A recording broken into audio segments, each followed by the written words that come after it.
Assalamualaikum warahmatullahi wabarakatuh. Perkenalkan, saya Amanda Salsabila dengan NIM 522322426. Di sini saya akan menunjukkan video konsultasi gizi pada remaja dengan penyakit diabetes. Sebelumnya, Solution Focus Therapy SFT adalah pendekatan yang saya gunakan dalam video ini. SFT adalah pendekatan terapi singkat yang berfokus pada solusi, bukan masalah. Terapi ini membantu klien membangun solusi dengan mengidentifikasi sumber daya yang sudah mereka miliki dan membayangkan masa depan yang lebih baik. Prinsip-prinsip dari SFT yaitu fokus pada solusi dan masalah, yang kedua oriental masa depan, ketiga mencari pengendalian, 4 menggunakan pernyataan skala, 5 mengakui kekuatan klien, 6 pemberian tugas sederhana, 7 perubahan kecil menghasilkan perubahan besar, 8 menggunakan bahasa positif, 9 kolaboratif, dan yang terakhir singkat dan efisien. Selamat datang Aura, silahkan duduk.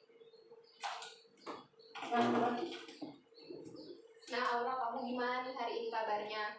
Lumayan sih, Bu. Kalau saya tidak salah, kamu 3 bulan yang lalu terdiagnosis diabetes mellitus tipe 2 ya? Iya, Bu. 3 bulan. Jadi ribet banget. Mau cerita nggak bagaimana perasaan kamu atau bagaimana yang kamu rasakan itu gimana sih? Nyebelin, Bu. Teman-teman bebas makan apa aja. Sedangkan aku harus hati-hati makanan. Harus suntik insulin. Rasanya tuh kadang pengen kabur gitu. Berat ya. Nah, di hari ini tuh kita bakal ngomong santai aja. Jadi saya mau dengar pendapat kamu atau pandangan kamu itu gimana, biar kita bisa menyesuaikan cara kita. Nah, di sini tuh kita bukan hanya sekedar menaati peraturan. Nah, tapi gimana sih biar kamu itu nyaman gitu, Aura. Nah, Aura coba kamu bayangin 1 bulan terhitung dari sekarang. 1 bulan ke depan, jika kamu dapat mengelola diabetes kamu dengan baik, kehidupan kamu ke depannya bagaimana? Mungkin saya pasti bisa nongkrong tanpa harus mikirin makanan yang bisa buat gula darah saya naik, Bu. Nggak jadi kayak orang yang hanya makan ini itu aja. Oh, jadi kamu ingin tetap nongkrong dan memiliki kehidupan sosial tanpa harus memikirkan diabetes ya? Iya, Bu, nggak ribet. Kan saya juga mau ikut ekstrakurikuler di sekolah, basket gitu, Bu, kayak remaja lain. Kayak remaja lainnya. Masuk akal sih, itu benar-benar masuk akal. Nah, nanti kita akan cari cara bagaimana diabetes kamu ini tuh menyatu dengan kehidupan kamu, dengan kehidupan sosial kamu. Jadi kamu tuh masih bisa nongkrong, masih bisa ikut ekstrakurikuler dan lain-lain.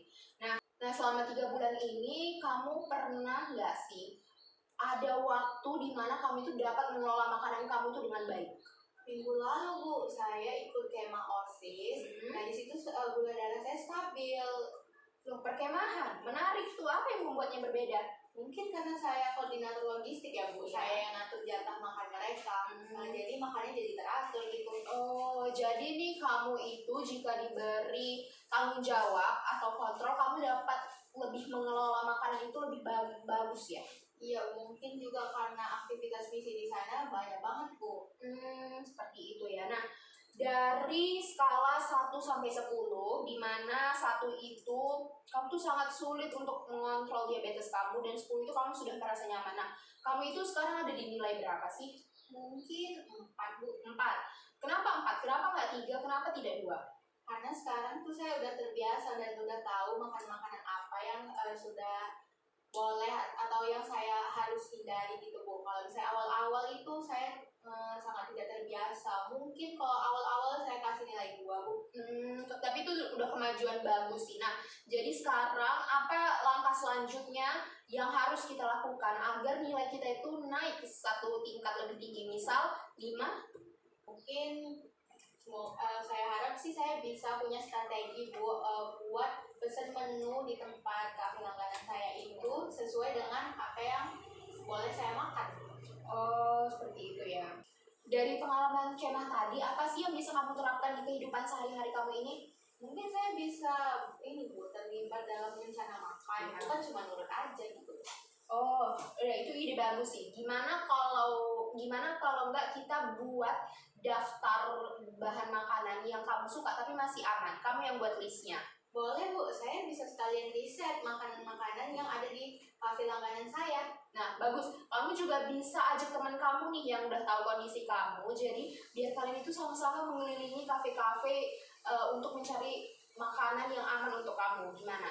Ya bisa sih Bu, soalnya mungkin teman saya bisa diajak ngobrol depan ini. Iya.